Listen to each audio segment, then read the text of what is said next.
It's good news for the Lionesses before their quarter-final against Spain tonight. Gail Davis is at Brighton for us. Gail, we know she's testing negative, so what does that mean? Well, what that means simply, Mike, is that she'll be here this evening guiding her team in this quarter-final game against Spain. The FA left it as late as possible to get that negative test. She tested negative, probably had to test negative twice. She did sound quite optimistic at the press conference yesterday that she would be here, but we've just heard she is now negative, on her way to the team hotel where she'll join up with the rest of her group of players, travel here to the Amex, and then it's the big one, isn't it? A quarter-final against Spain. Now, lots of the team and lots of the ex-pros that are around this team have said, look, it doesn't really matter whether she's there or not.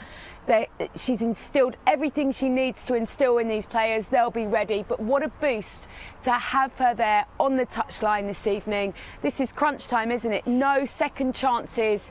England hope to make it through to a semi-final, and they will have their coach those marginal gains, that word of wisdom. Remember, she's been here before with Holland, with the Netherlands winning it a few years ago, and it might just make all the difference this evening. But Caroline Barker, I'm sure you've got plenty to say about it, and Fern Whelan alongside you.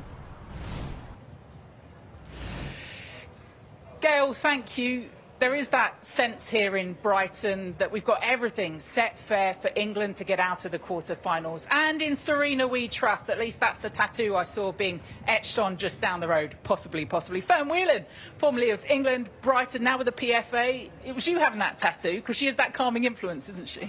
I've just been saying to you, I get that tattoo. No, she is. And, you know, it's great to know that she's going to be in the dugout supporting the side and obviously ruling things from the sideline now. And I think it just alleviates that pressure maybe that the players potentially might have put on themselves to kind of take that lead. You know, the Leah Williamsons, Millie Bright, Ellen White. So, you know, they can look over to the sideline and know that she's in the dugout and is that kind of calm and, you know, composed figure.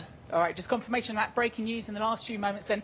Sarina Wiegman has tested negative and will be with the England team in the dugout tonight as they take on Spain in that quarter-final. Mentioning the quarter-final at 8 o'clock kickoff, actually, you do see a number of England shirts, and they all wanted to know, have you heard yet? Have you heard yet about Sarina? That is the influence she has. So if you're on that pitch, have you got those shoulders back, that extra lift tonight? Yeah, I think you've definitely got that extra lift, and, you know, sends a message as well to Spain that we've got our leader in the dugout, and, you know, just any changes that might need to be tweaked in the game, or if there's any questions that need to be answered, she's going to be there at first hand. I think even as a player, I've seen it potentially before in training when even, you know, managers haven't been there potentially because of COVID or illness. It just disrupts the squad a little bit, and it's kind of like who's going to do this, who's going to do what. So, you know, there's going to be no questions asked. Sarina's in charge tonight and she'll be pulling the strings from the sideline.